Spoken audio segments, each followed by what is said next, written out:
In the heat of the aerial attack, amidst a hail of bullets and bombs, Miller saw an abandoned Browning .50 caliber anti-aircraft machine gun on deck and immediately decided to fly in the face of segregation and military rules to help defend his ship and country.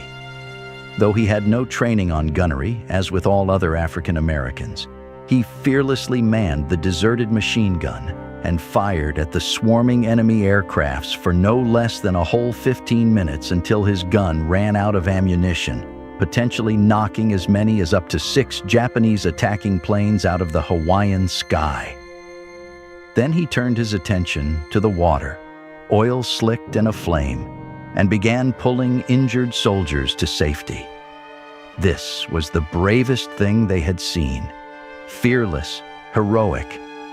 After the battle, when Miller was asked how he did it, "It wasn't hard," he said. "I just pulled the trigger and she worked just fine. I had watched the others with these guns."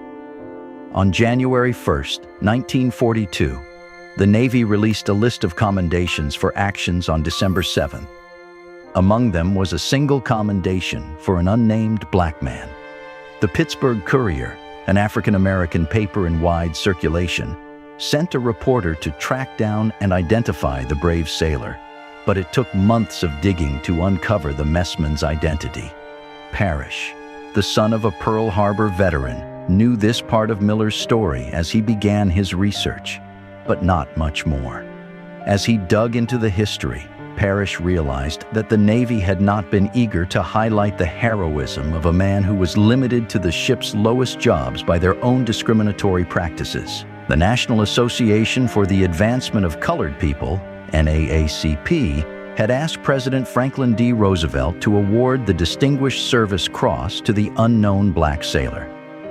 The Navy Board of Awards received a recommendation that the sailor be considered for recognition. On March 12th, an Associated Press story named Doris Miller as the sailor, citing the African-American newspaper Pittsburgh Courier. Additional news reports credited Lawrence D. Reddick with learning the name through correspondence with the Navy Department, with these news reports becoming influential aspects in giving the Double Victory campaign greater legitimacy. In the following days, Senator James M. Meade introduced a Senate bill to award Miller the Medal of Honor, and Representative John Dingell, Sr.